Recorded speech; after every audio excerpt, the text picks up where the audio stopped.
Hello friends, welcome to my YouTube channel.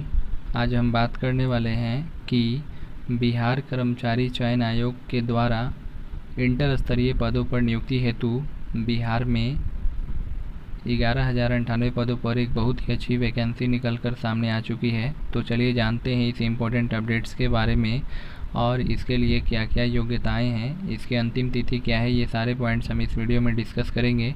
तो video को पूरा ज़रूर देखें और हमारे चैनल को सब्सक्राइब करें। तो चलिए शुरू करते हैं। तो इसके लिए आवेदन करने की जो प्रारंभिक तिथि है वो 27 सितंबर 2023 रखी गई है और आवेदन की जो अंतिम तिथि है वो 11 नवंबर 2023 है। चलिए जानते हैं कि कौन से पदों के लिए कितनी बहाली निकाली गई है। यहाँ पर आप इस तरीके से यहाँ पर देख सकते हैं कि इस तरफ यहाँ पद का नाम है और किस पद के लिए यहाँ पर कितनी वैकेंसी निकाली गई है। जनरल के लिए, ईडब्ल्यूएस के लिए, पिछड़ा वर्ग के लिए, अत्यंत पिछड़ा वर्ग, इन सभी के लिए यहाँ पर इस तरीके से सूची दी गई है। आप यहाँ वीडियो को पुश करके आसानी से इसे आप देख सकते हैं। चलिए हम बात करते हैं इसके योग्यता के बारे में।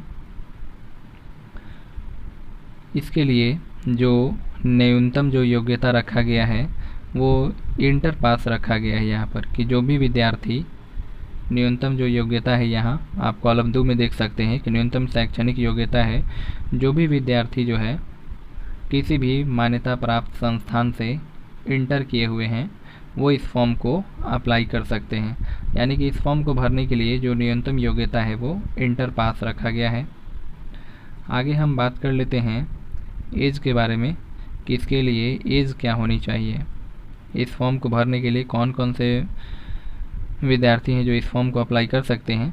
तो इस फॉर्म को भरने के लिए जो न्यूनतम उम्र सीमा है वो 18 वर्ष निर्धारित किया गया है। अधिकतम आयु सीमा आप यहाँ पर कैटेगरी वाइज देख सकते हैं कि जो भी अनारक्षित वर्ग यानी कि जनरल से जो आते हैं और पुरुष, उसके लिए जो योग्यता है उम्र सीमा वो है 37 वर्ष और जो अनारक्षित वर्ग के जो महिलाएं हैं उनके लिए उम्र सीमा है 40 वर्ष। पिछड़ा वर्ग, अत्यंत पिछड़ा वर्ग की चाहे पुरुष हो या फिर महिलाएं, उन दोनों के लिए जो आयु सीमा है, अधिकतम आयु सीमा वो 40 वर्ष रखा गया है। और अनुसूचित जाति एवं जनजाति की पुरुष महिलाओं के लिए उम्र की जो अधिकतम आयु सीमा है वो 42 वर्ष निर्धारित किया गया है। आगे हम बात कर लेते हैं इसके परीक्षा शुल्क के बारे में।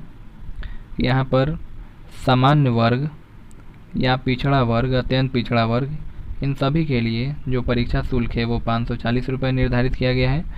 अनुसूचित जाति, अनुसूचित जनजाति यानी जो बिहार के स्थायी निवासी हैं उनके लिए 135 रुपये। सभी श्रेणी के जो दिव्यांग हैं उनके लिए, सभी श्रेणी के दिव्यांग चाहे वो अनुसूचित जाति हो या जनजाति, उनके लिए भी 135 रुपये परीक्षा शुल्क रखा गया है।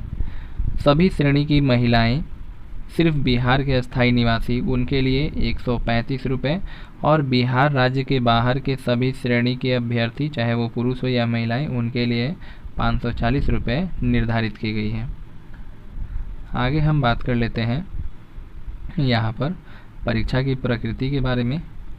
तो जो इसके लिए जो प्रारंभिक परीक्षा है वो वस्तुनिष्ठ होगा।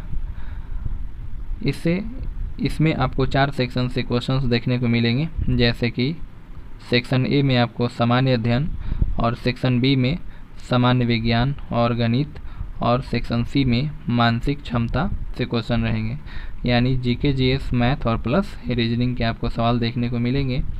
और इसके लिए जो है कुल आपको 150 प्रश्न होंगे और प्रत्येक सही उत्तर के लिए कुल प्रश्नों की संख्या 150 होगी और प्रत्येक सही अगर आप उत्तर देते हैं तो उसके लिए 4 अंक दिए जाएंगे और प्रत्येक गलत उत्तर के लिए 1 अंक काट लिए जाएंगे। और परीक्षा की जो अवधि है वो 2 घंटे 15 मिनट की होगी। प्रारंभिक परीक्षा का जो भाषा का माध्यम है वो हिंदी और अंग्रेजी दोनों में होगा। अगर हिंदी एवं अंग्रेजी के प्रश्न पत्रों में कोई भिन्नता होगी तो अंग्रेजी के प्रश्न ही मान्य होंगे। यहाँ पर सिलेबस दी गई है कि सामान्य अध्ययन में हिस्ट्री, ज्योग्राफी, सिविक्स, इकोनॉमिक्स, ये चारों सेक्शंस कवर किए जाएंगे। समसामयिक विषय यानी कि करंट अफेयर्स भी, उसके साथ ही साथ यहाँ पर भारत एवं उसके पड़ोसी देश से रिलेटेड सामान्य विज्ञान एवं गणित में मैट्रिक स्तरीय प्रश्न ही पूछे जाएंगे। सामान्य विज्ञान में भौतिक, रसायन और जीव विज्ञान से प्रश्न पूछे जाएंगे। और गणित में संख्या पद्धति से संबंधित पूर्ण संख्याओं का विकलन, दशमलव भिन्न संख्याओं के बीच संबंध, मूलभूत अंक, गणितीय संकरण, प्रतिशत, अनुपात, समानुपात, औसत, लाभ हानि, सबसे क्वेश्चन आपको देखने को मिलेंगे। आगे बात करें इसके लिए जो क्वालिफाइंग मार्क्स, जो मिनिमम क्वालिफाइंग मार्क्स है, ऐसा नहीं है कि जो भी 40% जो भी सामान्य वर्ग से है वो 40% लाएंगे तो उनकी नौकरी पक्की, ऐसा कुछ नहीं है। ये है न्यूनतम क्वालिफाइंग मार्क्स कि आपको जो है 40% अंक लाना एकदम अनिवार्य है। जो जनरल वर्ग से आते हैं अगर वो 40% से कम अंक लाते हैं तो उनको जो है अयोग्य माना जाएगा, वो इस रेस से पहले ही बाहर हो जाएंगे। तो कम से कम जो भी सामान्य वर्ग के हैं उनको 40% जो है न्यूनतम अर्हतांक जो है, यानी कि सामान्य वर्ग से अगर आप आते हैं तो 40% अंक जो है ज़रूर लाने हैं। पिछड़ा वर्ग से अगर कोई आता है तो उसके लिए 36.5% अंक, और जो भी अत्यंत पिछड़ा वर्ग से आता है उनके लिए 34%, और अनुसूचित जाति जनजाति के लिए 32%, महिला सभी वर्ग के लिए 32% और दिव्यांग सभी वर्ग के लिए 32%। ये न्यूनतम अर्हतांक है जो कि सभी विद्यार्थी को मतलब अपना कैटेगरी वाइज इतना प्रतिशत अंक लाना अनिवार्य है। तो उम्मीद करते हैं कि आप सारा प्रोसेस समझ गए होंगे। अगर आपके मन में कोई भी सवाल है तो मुझे कमेंट करें और इस वीडियो को ज़्यादा से ज़्यादा शेयर करें। वीडियो के अंत तक बने रहने के लिए आपका धन्यवाद। तो चलिए मिलते हैं फिर नेक्स्ट वीडियो में, तब तक के लिए जय हिंद।